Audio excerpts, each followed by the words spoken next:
Meanwhile, the US says its special forces will soon be on the ground in Iraq and Syria. The Pentagon chief said expeditionary troops will be deployed to put more pressure on Islamic State. In full coordination with the government of Iraq, we're deploying a specialized expeditionary targeting force to assist Iraqi and Kurdish Peshmerga forces and put even more pressure on ISIL.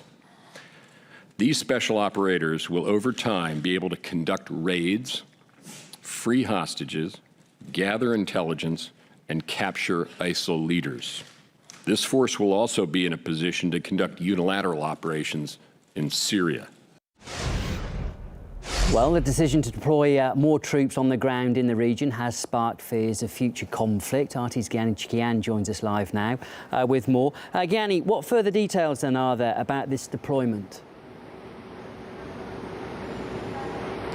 Well, Defense Secretary Ash Carter did not specify the number of troops the U.S. will be sending to Iraq to join the 3,500 U.S. troops who are already there. But he was straightforward about the fact that they are going to war. And when Mr. Carter said we are at war, he was grilled over the administration's authority to declare war without congressional approval. Take a listen. Who declared that war? We view the fight against ISIL as a threat to the United States, and we are mobilizing all of the military capabilities that are necessary. Who would have actually made that declaration? Is that something you would make, the Secretary would make? If it was a technical declaration of war, it would be the Congress. But has that declaration been made? No, it has not. No, I just want to be candid. I mean, I'm not using this in some technical sense. But this is serious business. It feels like that to our people who are engaged in it, and it has that kind of gravity. So it's not a technical thing. It's a descriptive.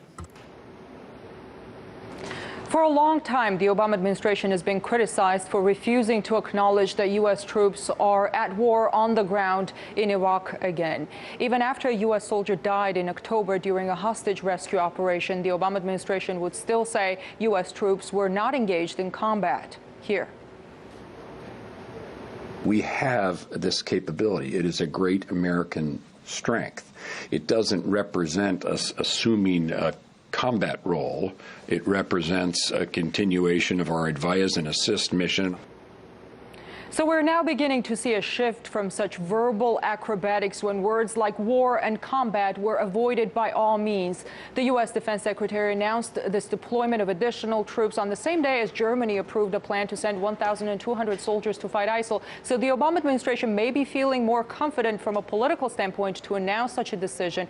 But are Americans confident about this? According to a Gallup poll from November, 53% of Americans opposed sending ground troops to Iraq and Syria to fight ISIL. Another 43% were in favor. Many Americans are wary because they remember how the last war in Iraq went. As President Obama himself said, ISIL is a consequence of the U.S. invasion of Iraq in 2003.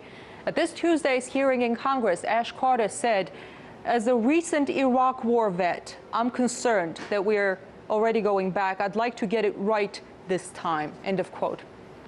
Well, as more U.S. troops are heading to Iraq and to Syria, too, we're yet to see signs of Washington getting it right this time. OK, thanks, Gianni. That was RT's Gianni Chikian live there from Washington.